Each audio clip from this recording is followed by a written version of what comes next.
어느 교회 목사님이 신장에 좀 이상이 생겨서 병원에 입원해서 진료를 받았습니다. 그런데 결론은 이제 신장을 이식해야만 살 수 있고 그래야만 또 목회를 계속 할 수 있다라는 결론이 내려졌습니다. 과연 누가 목사님을 위해서 신장을 이식해야 할까? 어느 날 다른 목사님이 임시로 주일날 와서 설교를 맡아서 하시게 됐습니다. 자초지종을 다 설명을 했습니다. 그래서 성도님들 가운데 신장을 좀 이식을 해야 되지 않겠느냐 이렇게 말씀을 드렸습니다. 기증자의 조건을 이야기를 하고 고통받는 주의 종을 위해서 신장을 기증할 분들은 지금 손을 들어 달라고 그러자 한 300여 명의 신자들이 거의 대부분 다 손을 들었습니다. 이 목사님이 아주 감동을 받았습니다. 예, 여러분들 정말 이렇게 주의 종을 사랑하는 이 모습을 제가 보니까 제가 놀라기도 하고 제가 또 감격스럽기도 합니다. 그런데 다 필요한 게 아니고 딱 한 분만 필요하니까 이거 누구를 제가 선택하기가 참 난감합니다. 그래서 지금부터 이 오리털을 날릴 테니까 이 오리털이 떨어지는 머리 위에 앉는 분이 신장을 기증하는 것으로 그렇게 했으면 좋겠다고. 그래서 강단에서부터 이제 오리털이 성도님들을 향해서 날아갔습니다. 그러면서 성도님들한테는 조용히 기도하시면서 기다리다가 머리에 오리털이 앉게 되면 신장을 기증하는 것으로 그렇게 하자고. 그래서 기도를 이제 하기 시작했습니다. 또 오리털은 날아갔고. 근데 오리털이 떨어지려고 하는 그쪽에서 갑자기 주여 할렐루야 아멘 막 하늘을 향하여서 갑자기 소리치기 시작했습니다. 그 외치는 소리에 오리털은 다른 방향으로 방향을 틀어서 날아갔습니다. 그 오리털이 떨어지려고 하는 그쪽에서 갑자기 또 할렐루야 주여 아멘 하면서 오리털이 또 방향을 틀어서 다른 곳으로 날아갔습니다. 시간이 지나도 오리털은 떨어지지 않았고 오랫동안 계속 오리털은 공중에 있었다는 그런 이야기가 있습니다. 사랑은 언어의 유의가 아닙니다. 사랑은 실천이고 행동입니다. 우리 서로 사랑을 실천하는 그런 오늘 우리들의 모습이 되기를 소망합니다. 우리 옆 사람하고 같이 인사하겠습니다. 사랑을 실천합시다.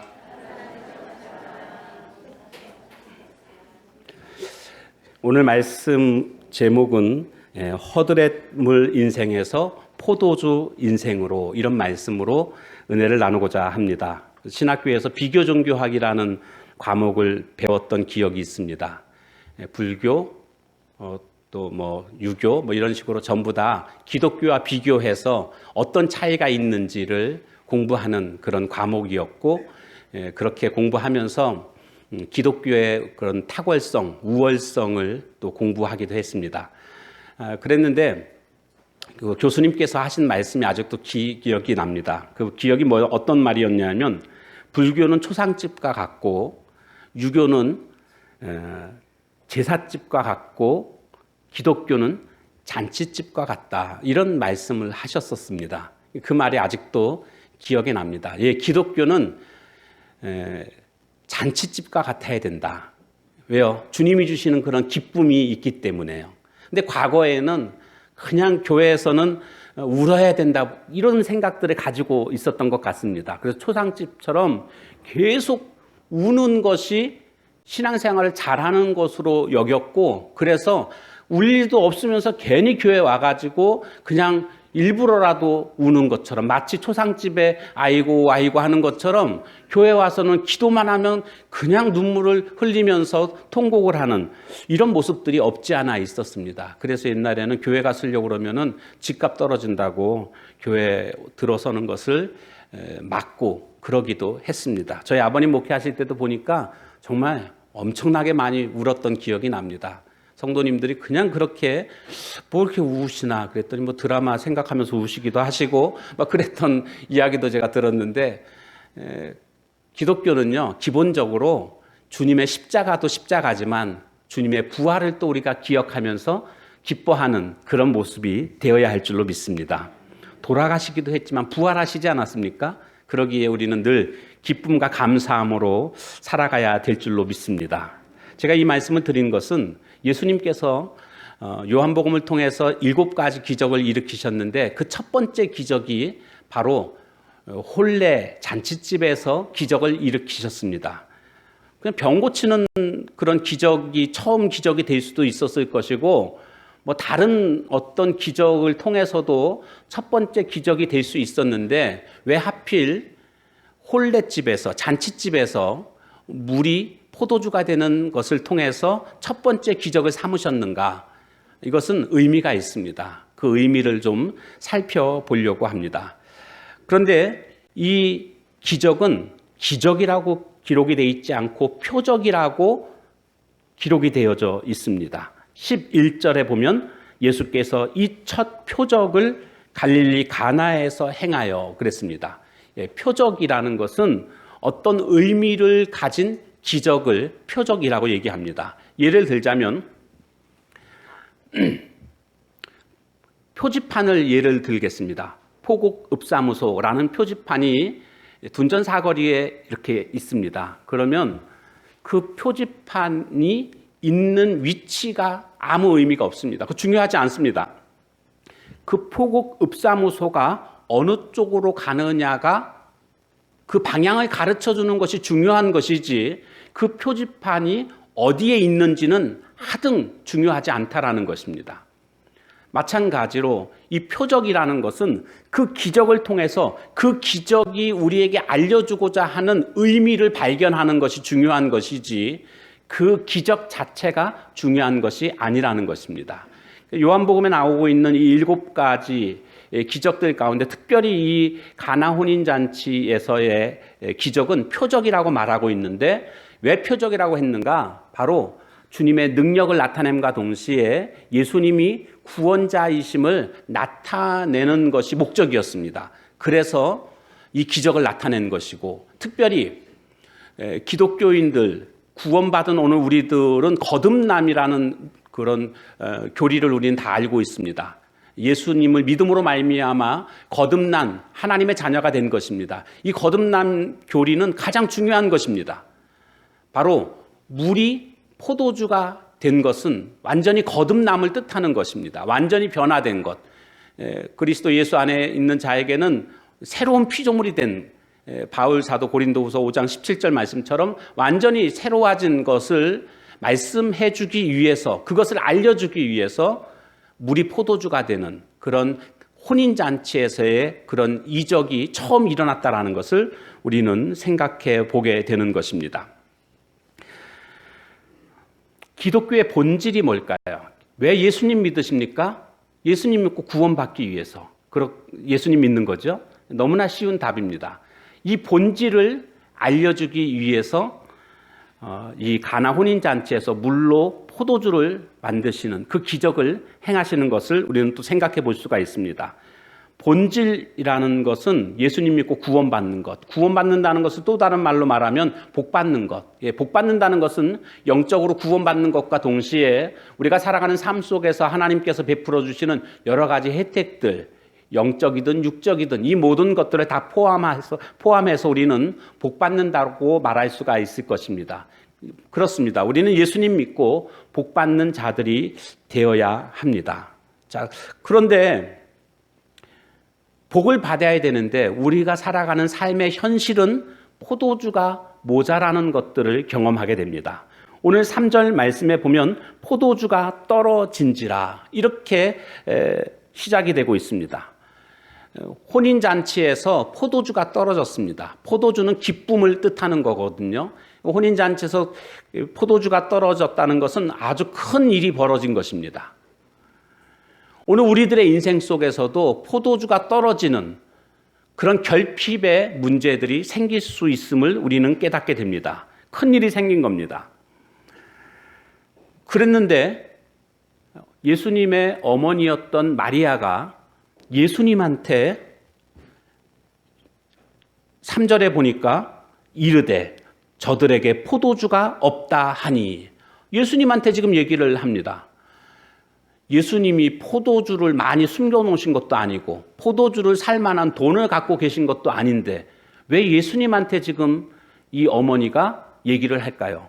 사실 포도주가 떨어진 것하고 예수님하고 무슨 하등의 관계가 없습니다. 이 잔치의 주인이 예수님도 아니고 예수님은 지금 초청받아서 그냥 오신 것 뿐이고, 그렇기 때문에 지금 하등의 관계가 없어 보이는데도 불구하고 마리아는 예수님한테 지금 포도주가 떨어졌다라고 말을 합니다. 이것은요, 상황 보고가 아닙니다. 예수님이 상황 보고 받으실 하등의 이유가 없습니다.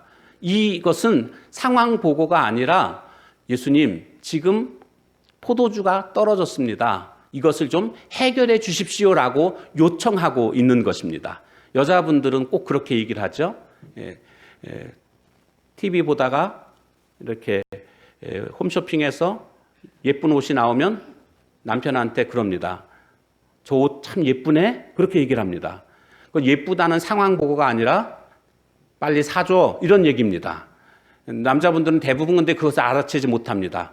그래서 옷 예뻐, 그냥 그렇고 끝입니다. 근데 사실은 그게 아니고 옷이 예쁘니까 내가 입어야 되겠으니까 저 옷을 좀 사달라는 그런 요청이죠. 남자들이 좀 눈치가 좀 있어야 되는데요. 대부분의 남자들은 눈치가 없어서 많이 혼나는 모습들을 보게 됩니다. 오늘 본문도요, 또 그런 상황입니다. 예수님, 포도주가 없습니다. 떨어졌습니다. 상황 보고가 아니고요. 예수님한테 지금 포도주가 떨어졌으니까 이것을 좀 해결해 주십시오라는 요청이라는 것을 알 수가 있습니다. 우리의 삶 속에 이와 같은 어려운 일이 닥치게 됐을 때 우리가 해야 할 일은 바로 예수님께 요청하는 일입니다. 우리의 부족함과 우리의 연약함 때문에 우리는 살아가면서 그 상황들을 이겨낼 수 없는 그런 것들을 경험하게 됩니다. 그때 우리가 해야 할 일은 뭡니까? 바로 예수님께 요청하는 것입니다. 예수님, 포도주가 떨어졌습니다.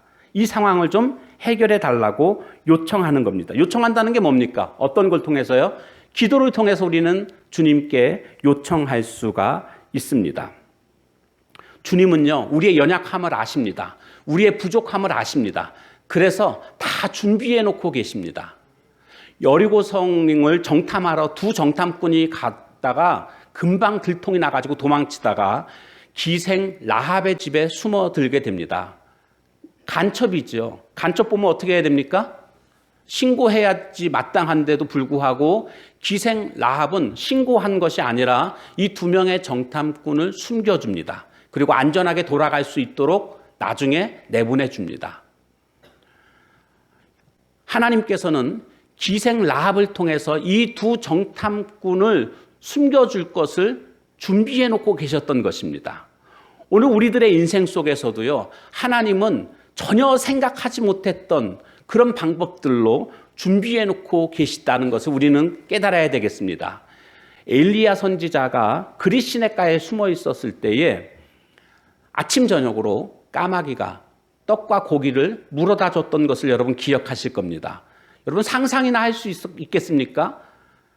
강아지도 아니고 까마귀가 먹을 것을 날라다 주는 이런 상황은 도무지 우리가 상상할 수 없는 그런 상황입니다. 이처럼 하나님께서는 준비시켜 주신다라는 겁니다. 이 까마귀가 곧 기생 라합입니다. 오늘 우리의 삶 속에서도 하나님은 라합을 준비시켜 놓으시고 우리의 삶에 어려움이 있을 때에, 고통이 있을 때에 주님께 기도를 요청하게 되면 그 상황들을 해결해 주실 줄로 믿습니다. 환난 날에 나를 부르라, 내가 너를 건지리니 내가 나를 영화롭게 하리라 하신 시편 50편 15절 말씀처럼 우리는 하나님 앞에 부르짖어 하나님께 요청할 때에 주님은 우리의 삶의 문제들을 해결해 주실 줄로 믿습니다. 삶의 문제가 생기게 되면 우리는 어떻게 해야 될까요? 먼저 첫 번째로는 문제를 가지고 주님께 나아가는 것입니다. 문제를 가지고 주님께 나아가는 것, 예, 기도입니다. 우리가 그렇게 나아가기만 하면 주님께서는 놀라운 것들을 준비해 놓고 계십니다. 그 첫 번째가 바로 질적인 변화의 복을 준비해 놓고 주십니다. 질적인 변화의 복. 자, 이것은 무슨 뜻이냐 하면 물이 변하여 포도주가 됐다라는 것은 물리적인 변화가 아닙니다. 화학적인 변화입니다. 돌아올 수 없는 완전히 변화된 것입니다.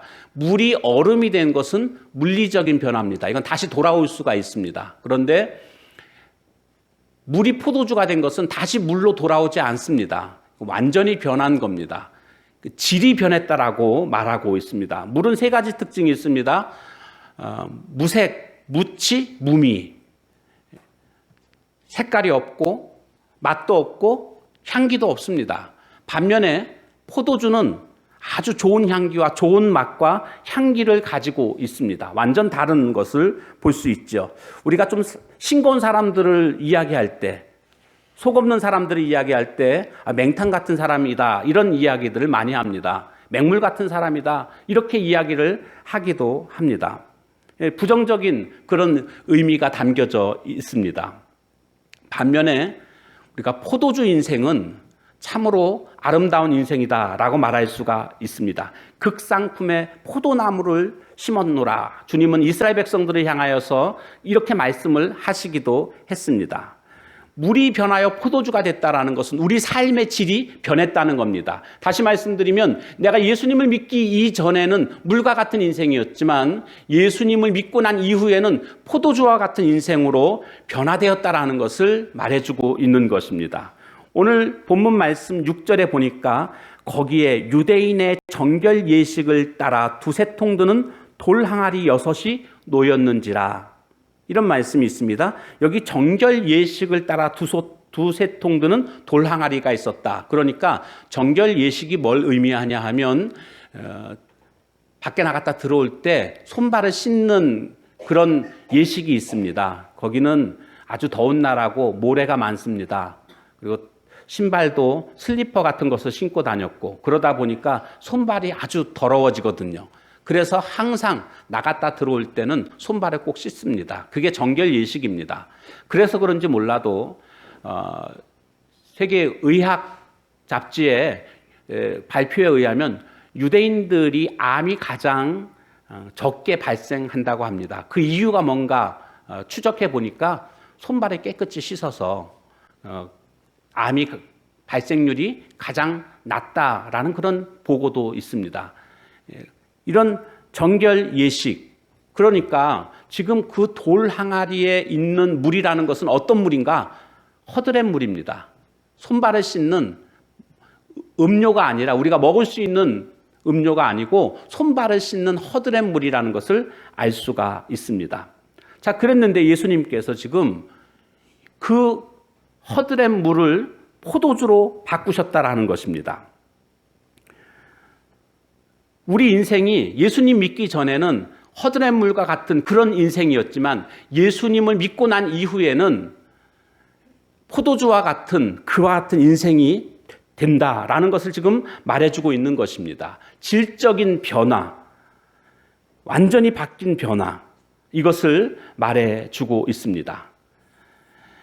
맹물 같은 인생이 포도주 인생으로 바뀌었다라는 것을 말해주는 것이고 허드렛물 같은 인생이 향기 나는 포도주와 같은 인생으로 바뀌었음을 말해주고 있습니다. 그래서 우리가 예수님을 믿음으로 말미암아 이제 주님 앞에 삶에 어떤 문제가 있을 때 가지고 나아가기만 하면 주님은 우리의 삶을 질적인 변화, 완전히 변화시키시는 그런 복을 우리에게 주신다라는 것입니다. 자, 그런가 하면 두 번째로는 최상의 복을 주십니다. 최상의 복. 이 최상의 복이라는 의미는 지금 이 포도주가 좋은 포도주라고 그 연회장이 말하고 있는 것을 보게 됩니다. 10절에 보면 그대는 지금까지 좋은 포도주를 두었도다 하니라. 이런 말을 합니다. 그러니까 원래는 처음 보면 좋은 거 주지만 어느 정도 취하게 되면 그 다음부터는 질이 낮은 포도주를 낸다라는 거죠. 이스라엘의 결혼 풍습은 보통 결혼을 하면서 일주일 동안 동네 잔치를 엽니다. 좀 부자들은 더 오래 하기도 합니다. 근데 기본적으로 일주일 동안 잔치를 합니다. 그러다 보니까 처음에는 좋은 걸 내다가 나중에는 값이 문제가 되다 보니까 아무래도 질이 떨어지는 포도주를 내기 마련입니다.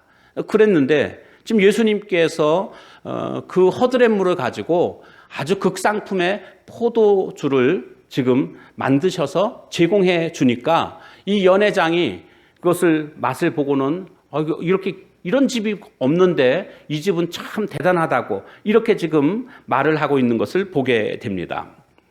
그 농사를 짓게 되면 그 벼를 수확하게 되잖아요. 그러면 그 농협에서 그것을 수매하면서 등급을 먹이더라고요. 그래서 제가 그거 하는 걸 이렇게 본 적이 있었는데 뭐 이렇게 막대기 같은 게 있어가지고요. 탁 한번 꽂았다가 탁 빼니까 쌀이 이만큼이 나오더라고요. 그리고 나서 이렇게 손 위에다가 보고는 좀 반질반질한가, 윤기가 있나, 알이 토실토실한가, 뭐 이런 것들을 보면서 등급을 먹이는 것을 볼 수가 있었습니다. 어쩌면 오늘 우리들의 신앙도 그런 등급이 먹여지지 않나 이런 생각을 해보게 됩니다. 다 하나님의 자녀긴 하지만 다 믿음이 있다고는 하지만 A급 그런 믿음이 있는가 하면 B급 믿음도 있고 C급 믿음도 있다라는 것을 우리는 또 깨닫게 됩니다. 우리가 예수님 믿기 전에는 어쩌면은 C급처럼 값싼 포도주 인생이었는지 모르겠습니다. 아니 맹물과 같은 인생이었는지 모르겠습니다. 그러나 예수님을 믿고 이제 주님 앞에 삶의 문제를 가지고 나아가게 되면 우리들의 인생이 주님으로 인해서 완전히 값비싼 그런 인생으로 바뀌게 될 줄로 믿습니다. 그래서 이제는 내 인생을 하찮은 인생으로 봐서는 안 됩니다. 그것은 내 인생을 이끌어 가시는 하나님을 모욕하는 일이 되는 것입니다. 제네럴 일렉트릭이라고 GE라고 유명하죠. GE. 이 잭 웰치라는 회장은 많은 CEO들로부터 가장 존경을 받고 있으면서 벤치마킹 하고 싶은 그런 1순위 회장이기도 합니다. 근데 그의 성공의 비결이 그의 자서전에 보니까 어머니 때문이다. 이렇게 쓰여져 있습니다. 내 성공의 비결은 어머니 때문입니다. 이렇게 말을 합니다. 왜 그런가 했더니요. 원래 이 잭 웰치가 아주 심한 말더듬이였다고 합니다. 심한 정도가 아주 심한 정도였다고 합니다. 그래서 다른 사람들과 말을 하지 못할 정도로 말을 하면은 계속 심하게 더듬으니까 다른 사람들이 말을 걸지를 않습니다. 본인도 자꾸 그것 때문에 열등감이 생기고 두려움이 있고 그러다 보니까 그냥 혼자 외톨이로 지내게 되는 더 말을 하지 않게 되는 그런 상황으로 빠져들게 됐습니다. 그리고 다른 사람들이 또 놀리기도 했고 그랬는데 그 어머니가 이 잭 웰치한테 이렇게 이야기를 했다고 합니다. 웰치야, 너는 머리가 너무 좋아서 내 혀가 내 머리의 생각을 쫓아가지 못해서 말을 더듬는 거란다. 머리가 너무 좋아서 혀가 생각을 따라가지 못한다고. 그러니까 그것을 부끄러워할 필요가 없고 너는 자랑스럽게 여기거라. 이렇게 말을 해준 겁니다. 이 이야기를 듣자 두려움과 우울감과 그런 자신의 열등감을 순식간에 다 날려버리고 그는 자신 있게 삶을 살아갈 수 있었다라는 겁니다. 그래서 그 자신감을 가지고 그는 최고 경영자가 될 수 있었노라고. 이 어머니의 위대함을 그는 자서전에서 이야기를 하고 있는 것을 보게 됩니다. 우리들을 하나님께서 만드셨고 우리의 삶을 책임지신다고 한다면 하나님의 자녀인 오늘 우리들을 그냥 그저 그런 상품으로 우리를 만드시거나 우리를 그런 상품으로 이끌어 가시지는 않을 것입니다. 어떤 상품으로요? 최상의 상품으로. 마치 이 물이 최상급의 포도주가 됐던 것처럼 우리 인생은 최상급의 인생이 될 줄로 믿습니다. 그것을 믿어야 합니다. 내 인생은 최상급의 인생이구나. 그래서 하나님께서 천지를 창조하시고는 보시기에 좋았더라. 이렇게 말씀하셨잖아요. 그리고 나서 인간을 창조하시고도 보시기에 심히 좋으셨다라고 말씀하고, 이렇게 창조를 마무리하시면서까지도 심히 좋았노라고 이렇게 말씀하셨는데, 주님이 보시기에 좋았다고 한다면 우리들의 눈으로 볼 때 당연히 좋아야 되지 않겠습니까? 그러니까 우리들의 인생은 참으로 하나님께서 최상으로 만드셨고 최상으로 우리를 이끌어 가실 것을 믿어야 되겠습니다. 이제 대학 입시가 이제 시작이 됐는데요. 지금 벌써 발표가 나고 떨어지기도 하고 뭐 그랬습니다. 그랬는데 비록 혹시 자녀들이 대학 입시에 떨어졌다고 해서 그것 때문에 너무 낙심하거나 좌절하지 않도록 그렇게 지도를 해 주십시오. 불합격이 아닙니다. 미합격입니다. 안일미자 써가지고 미합격. 아직 합격하지 않았지만 언젠가는 합격할 것입니다. 우리는 그런 마음을 가져야 됩니다. 하나님께서 최선으로 인도해 주실 것입니다. 왜요? 하나님이 창조하신, 하나님이 책임지시는 하나님의 자녀이기 때문에 그렇습니다. 그래서 최상의 복으로 하나님은 우리와 함께 해주신다. 우리를 그렇게 이끌어 주신다라는 것을 우리는 또 생각해 보게 됩니다. 그런가 하면 세 번째로는 풍성한 복을 주십니다. 주님 앞에 나오는 자들에게 풍성한 복을 주십니다. 최상급의 그와 같은 포도주를 만들어 주셨지만 그 양이 적다고 한다면 또 시간 지나면 또 포도주가 떨어진지라 이런 상황이 또 벌어지지 않겠습니까? 그런데 주님이 포도주를 만들어 주시는데 얼만큼 만들어 주시는가 보니까 거기에 있는 돌 항아리 6개. 이 돌 항아리 그럼 크기가 어느 정도 될까 생각해 보니까 옛날에 우리 장독대에 보면 간장 항아리 있지 않았습니까? 큰 거. 그거 생각하시면 될 것 같습니다. 왜 그런가 하면 여기 보면 두세 통 드는 돌 항아리라고 그랬거든요. 여기 두세 통 할 때 이 통이 메트레타스라는 그런 용량의 단위입니다. 그러면 이 통이 의미하는 것은요, 40리터입니다. 예, 헬라어로 40리터. 그러니까 이 돌 항아리에 두세 통이 들어간다라는 뜻입니다. 그러면 80리터 많이 들어갈 때는 120리터가 들어간다고 하니까 평균 잡아서 100리터가 들어간다라는 거죠. 100리터가 들어가는 돌 항아리인데 그게 6개 있다고 하니까 전부 합하면 600리터가 들어갑니다. 그럼 600리터는 도대체 얼만큼일까? 우유 하나가 1000ml잖아요. 1리터입니다. 1리터. 그러니까 우유가 600개가 있다라고 생각하시면 됩니다. 그러니까 포도주가 우유곽에다가 600개. 그러면 한번 생각해 보시죠. 충분히 많은, 거기 있는 사람들이 얼마든지 넉넉히 먹을 수 있는 그런 양이라는 것을 우리는 짐작할 수가 있습니다. 주님은 풍성한 공급자가 되심을 우리에게 말씀해 주고 있습니다. 나의 하나님이 그리스도 예수 안에서 영광 가운데 그 풍성한 대로 너희 모든 쓸 것을 채우시리라. 빌립보서 4장 19절 말씀입니다. 그런가 하면 요한복음 6장 35절에도 보니까 예수께서 이르시되 내가 곧 생명의 떡이니 내게 오는 자는 결코 줄이지 아니할 터이요 나를 믿는 자는 영원히 목마르지 아니하리라고 말씀해 주십니다. 이처럼 주님은 우리의 인생에 있어서 충분한 풍성한 공급자 되심을 우리에게 말씀해 주고 있습니다. 하나님에게는 모자람이라는 것이 없습니다. 모자람이 없습니다. 늘 풍성이 넘치는 것이 바로 주님이십니다. 주님은 우리 주님 앞에 나오는 자들에게 이처럼 풍성함으로 복을 주신다라는 것을 우리가 깨닫게 되는 것입니다. 자, 그런데 이처럼 주님 앞에 나오게 되면 질이 변하는 일, 그런가 하면 또 최상의 복, 그런가 하면 풍성한 복으로 그렇게 주심으로 말미암아 우리의 인생이 변화가 되는데 이것만이 아닙니다. 한 가지가 또 있습니다. 한 가지가 또 뭔가 하면 바로 그것은 믿음으로 순종해야 한다는 겁니다.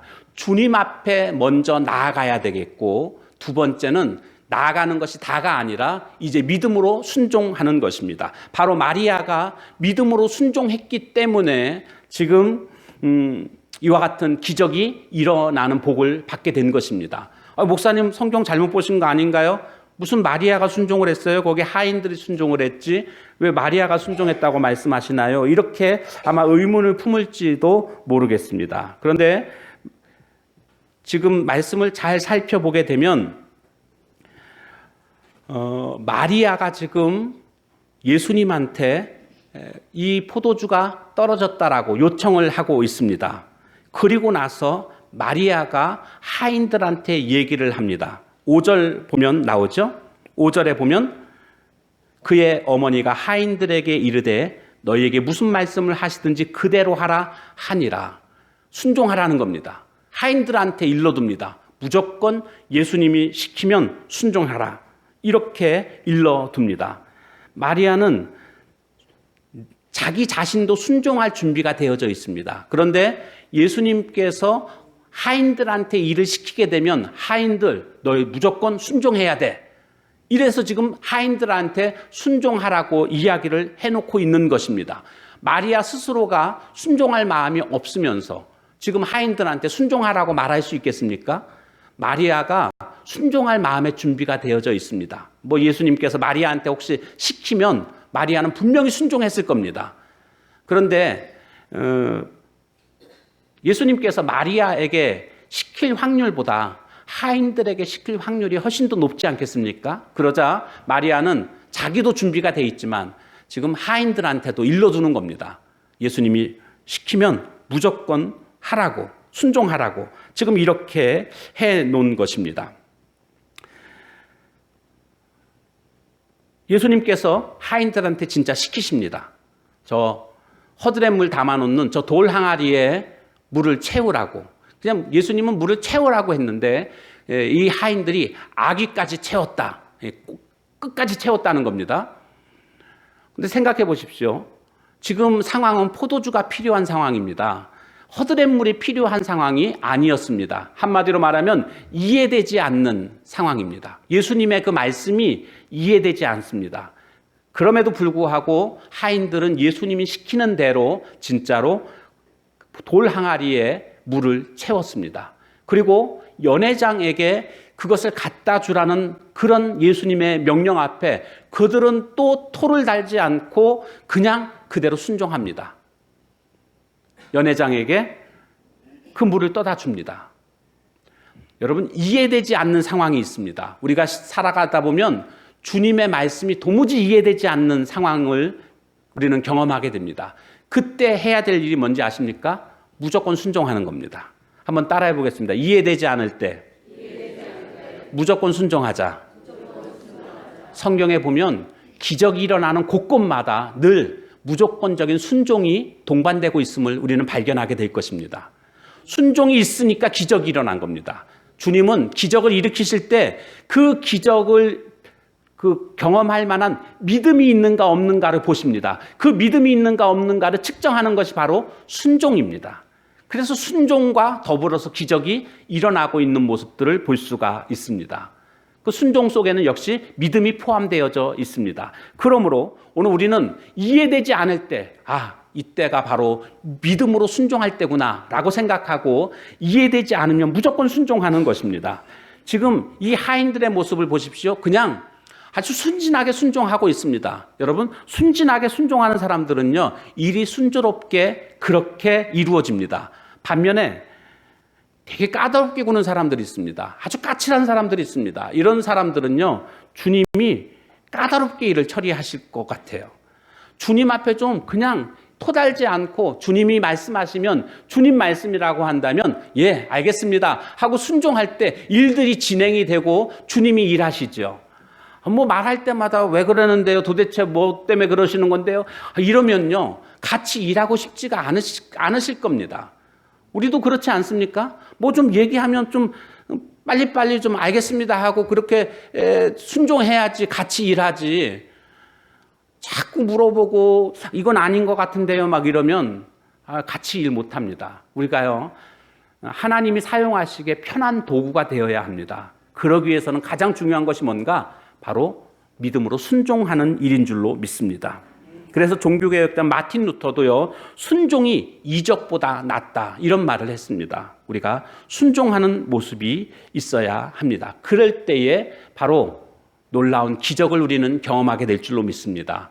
두 가지입니다. 첫 번째는 뭐를 해야 됩니까? 문제를 가지고 주님 앞에 나아가는 것입니다. 무엇으로요? 기도로. 기도로 주님 앞에 가지고 나아가는 것입니다. 그리고 거기서 끝나면 안 됩니다. 두 번째 단계가 있습니다. 믿음으로 순종하는 것입니다. 주님이 나에게 말씀하십니다. 감동을 주십니다. 그러면 알겠습니다. 내가 이해되지 않지만 맞아요. 목사님 그러셨는데 이해되지 않을 때 무조건 순종하라고 해서 내가 순종하겠습니다. 이렇게 순종하게 될 때에 주께서 행하시는 놀라운 기적들을 우리는 경험하게 될 줄로 믿습니다. 룻이라는 여인이 있었습니다. 이 여인은 남편을 젊은 날에 잃어버리게 됩니다. 시어머니 나오미와 이제 둘이 함께 살아갑니다. 먹고 살 일이 막막한지라 추수밭에 가서 이삭을 주워다가 겨우 이제 연명하는 그런 생활을 하게 됩니다. 그 밭의 주인은 보아스라는 사람이었는데 그 지역에서 가장 부자였습니다. 한 여인이 계속 이삭을 줍고 있자 보아스가 와서 저 여인이 누구냐고 물었고 그 하인들은 그동안에 있었던 이야기들을 쭉 해줍니다. 시어머니를 모시는 아주 착한 여인이라고, 아주 효성 깊은 그런 여인이라고 이야기를 해주자 보아스가 그러면 너희들 이제부터 추수할 때에 한 움큼씩 이삭을 일부러 떨어뜨리라고 그렇게 말을 해둡니다. 평상시 같으면 이제 겨우 한 움큼 이삭을 얻었었는데 주인의 말이 있고 나서부터는 하인들이 그냥 막 이삭을 떨어뜨리는 겁니다. 그래서 세 움큼, 네 움큼씩 이렇게 하루에 수확을 하게 됐습니다. 집에 돌아와서 시어머니 나오미에게 어머니 이것 좀 보세요 하고 보여드리자 시어머니가 깜짝 놀랍니다. 아니 어쩜 이렇게 많이 이삭을 주워올 수 있었느냐고. 그러자 룻이 얘기를 합니다. 어머니 잘 모르겠어요. 그냥 내 앞에 이삭이 산더미처럼 쌓여 있습니다. 이렇게 이야기를 하게 됩니다. 제가 무슨 말씀을 드리려고 하는 거냐 하면 오늘 우리가 주님 앞에서 살아갈 때에 하나님께서는 이처럼 복을 허락해 주시는 분이시다라는 것입니다. 풍성하게 복을 준비해 놓고 복을 주시는 분이시다라는 겁니다.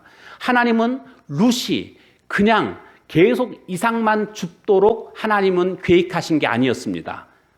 시간이 조금 지나서 이제는 보아스와 룻이 결혼하게 되었고 그 밭의 여주인이 된 것을 여러분 믿으시기 바랍니다. 하나님은 이처럼 우리에게 최상급으로 함께 하시거니와 풍성하게 함께 하시는 분이심을 우리는 깨달아야 됩니다. 가난한 하나님을 믿지 마십시오. 하나님은 우리의 모든 필요를 다 공급해 주시기에 충분하신 풍성하신 하나님이심을 우리에게 보여주고 있습니다. 그러므로 우리가 이것을 잘못 이해해가지고 막 너무 기복적인 신앙에 치우치는 이런 모습들이 있어가지고 너무 복만을 바라는 이런 모습들은 병든 모습입니다. 그건 잘못된 것입니다. 그렇다고 해서 그것을 완전히 도외시해가지고 그건 잘못된 것이라는 식으로 그렇게 말하는 것도 잘못입니다. 왜요? 주님은 영적인 것과 더불어 육적인 것도 우리에게 복을 주시는 하나의 방편이기 때문에 그렇습니다. 우리가 부족할 때마다 꾸짖지 아니하시고 요구하는 것들을 주님은 채워주시는 분이심을 성경을 통해서 우리에게 말씀해주고 있습니다. 그러므로 삶에 힘들고 어려운 일이 만날 때마다 풍성하게 채워주실 하나님을 믿음으로 바라보면서 당당하게 기도하며 요구할 때에 주님은 그것들을 채워주시는 것들을 우리는 경험하게 될 줄로 믿습니다. 말씀을 정리하려고 합니다. 우리 모두가 이제 삶의 어려움을 만나게 됩니다. 지금까지도 만나왔고 또 앞으로도 만나게 될 것입니다. 이때마다 우리가 어떻게 해야 될까요? 그때는 무엇보다도 문제를 가지고 주님 앞에 나아가는 것입니다. 이 마리아가 예수님 앞에 나아가서 예수님 포도주가 떨어졌습니다 라고 요청했던 것처럼 주님 앞에 우리도 나아가서 주님 내 삶에 포도주가 떨어졌습니다 라고 주님께 요청하는 것입니다. 그리고 주님의 말씀을 듣고 이제 믿음으로 순종하게 될 때에 놀라운 주님의 일하심을 우리는 경험하게 될 줄로 믿습니다. 바울 사도가 이것을 많이 경험했습니다. 주님의 채우심을 경험했습니다. 오늘 이 바울 사도의 채우심, 이것 것들도 우리도 경험해야 되지 않을까요? 그는 아무것도 없었습니다. 그러나 그는 선교 여행을 하면서 복음을 증거하는 데 있어서 필요한 모든 것들을 다 공급받았습니다. 우리가 살아가는 한평생 우리에게는 아무것도 없을 수 있습니다. 그러나 주님께 요청하고 믿음으로 순종하게 되면 때를 따라 돕는 하나님의 은혜가 풍성히 넘쳐나게 될 줄로 믿습니다. 개척을 하고 지금까지 왔습니다. 부족한 것이 너무너무 많았습니다. 그리고 지금도 부족합니다. 우리 교회적으로 볼 때도 부족한 것들이 많이 있습니다. 그렇다고 부족한 것 때문에 실망할 필요 없습니다. 우리나라 사람 중에 4명 중에 1명이 암에 걸려 죽는다고 합니다. 여러분, 그 1명을 자꾸 묵상하면서 살기보다는 건강한 3명을 생각하십시오. 왜 1명 때문에 고생하면서 그것 때문에 걱정하면서 살아갑니까? 그런 부정적인 생각을 내려놓고 우리의 삶에 부족함이 있지만 부족함을 채우기 위해도 넉넉하신 풍성하신 하나님을 우리가 믿음의 눈으로 바라보며 요청하며 믿음으로 순종할 때에 그 놀라운 하나님의 일하심을 우리는 삶 속에서 경험하게 될 줄로 믿습니다. 그 하나님의 복이, 그 은혜가 저와 여러분의 삶 가운데 더욱더 풍성해지시기를 주님의 이름으로 축원합니다. 이 시간 함께 같이 기도하도록 하겠습니다. 삶의 문제가 있을 때마다 주님께 기도할 줄 아는 자가 되게 해달라고, 포도주가 떨어졌으면 주님께 요청하면 됩니다. 그리고 그 다음에 믿음으로 순종하는 것입니다. 주님이 말씀해 주시는 대로 순종함으로 말미암아 더 풍성한 삶, 내가 온 것은 양으로 생명을 얻게 하고 더 풍성히 얻게 하려 함이라고 말씀하신 것처럼 주님의 기대와 주님의 뜻은 풍성함입니다. 하나님, 내 삶이 영육간의 풍성한 삶을 누릴 수 있는 내가 되게 해달라고, 그렇게 이 시간 함께 같이 기도하며 나아가는 시간을 갖도록 하겠습니다. 기도합니다. 하나님 아버지, 우리 인생 속에서 풍성함을 주님은 기대하고 계시는 줄로 믿습니다. 그것이 하나님의 뜻인 줄로 믿습니다. 영적인 풍요함, 천국을 살아가는 자들 되게 하시고, 또 이 땅에 살면서 부족한 일이 있을 때마다 하나님께 기도로 요청하고 하나님 믿음으로 순종함으로 말미암아 채우시는 그런 풍성하신 하나님을 경험할 수 있는 저희들 모두가 되게 하나님 인도해 주옵소서. 하늘의 보좌를, 하늘문을 여시고 우리에게 영육간에 더 좋은 것들로 채워주시는 여호와 하나님을 우리가 믿음의 눈으로 바라보게 하시고, 그 주님을 만나고 경험함으로 말미암아 바울 사도가 그렇게 부족함이 없게 다 했던 것처럼 하나님 지금까지 개척하면서 경험했던 수많은 하나님의 도우심을 하나님 우리 모두가 다 경험할 수 있기를 간절히 기도하곤 합니다. 주님, 지금도 살아서 역사하심을 우리가 믿게 하시고 그 기적을 경험하며 체험하며 하나님의 성호를 찬양할 수 있는 저희들 모두가 다 되게 하나님 인도해 주시옵소서. 그 주님을 믿음의 눈으로 바라보게 하옵소서. 그 주님을 의지하는 저희들의 삶이 되게 하옵소서. 주님, 그 주님을 이 시간도 하나님 신뢰합니다. 역사하실 주님을 믿습니다. 믿음의 눈으로 이 시간 바라봅니다. 하나님, 순종할 줄 아는 순종의 사람들 다 되게 하시고 주 앞에 간절히 구할 수 있는 기도의 사람들 되게 하옵소서. 예수님의 이름으로 기도합니다. 아멘. 하나님 감사합니다. 허드렛물 인생이 포도주 인생으로 바뀔 줄로 믿습니다. 아니, 바뀐 줄로 믿습니다. 이제 삶의 현장에서 어려움을 만날 때마다 무엇보다도 먼저 기도로 하나님께 요청하고 믿음으로 순종함으로 말미암아 지금도 살아 역사하시는 하나님의 일하심을 경험하며 체험하며 하나님께 영광 돌리는 우리들의 인생이 되게 하옵소서. 예수님의 이름으로 기도합니다. 아멘.